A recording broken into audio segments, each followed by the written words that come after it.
From 1920 to 1978, the Gem City Savings sign sat perched on top of the Callahan Building overlooking downtown Dayton, Ohio, on the corner of Main and 3rd Street. In 2021, it continues to shine bright in the Gem at the Hub in the Dayton Arcade, a half city block south and with a whole lot less altitude. But what happened in the 43 years in between?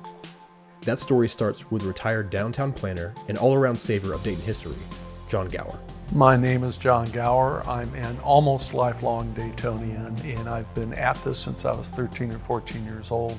I don't remember the exact day, but there were 3 houses being demolished on Superior Avenue, and there were dormers that had these, to me, they were incredible carved ionic columns with a lot of detail. So I went over with a hammer and pried them off the dormer before they were carried off to the dump.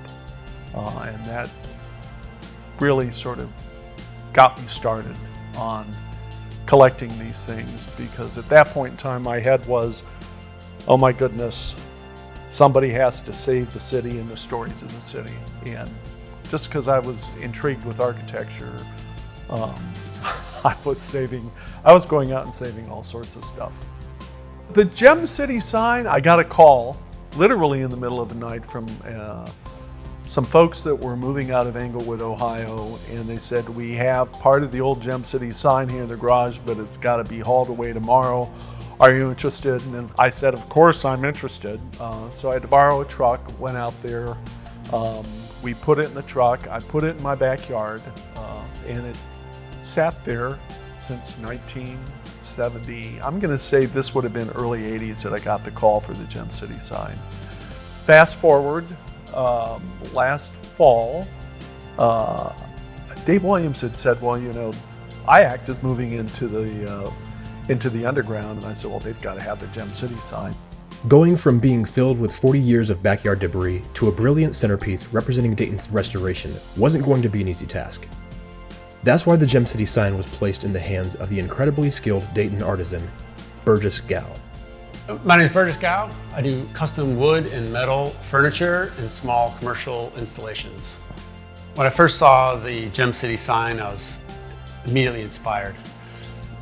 The design process for the sign and the base was pretty straightforward.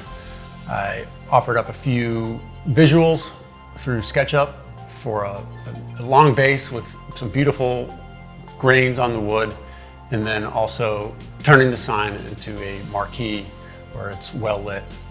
I was really glad to see they didn't fix it up too much, because the patina of age, there's a story to be told here about this particular object. So I was really, really glad for it to be here, because it's just a half a block away from where it was during its robust lifetime. I get equal pleasure from restoring something back to usable shape, and also taking something new and making it beautiful. Maybe the sign and the base is a good example of what I like to do for my work. I was able to restore the sign and also provide a custom base with beautiful book-matched panels. And the Gem City sign isn't alone in its historical reformation. The Dayton Arcade is coming more to life every day, living up to its denotation as a waking giant. In a way, the restoration of the Gem City sign perfectly represents the revival of the city of Dayton, the pairing of the historic and the fresh, the bringing of new ideas and the respect for the history that got us here.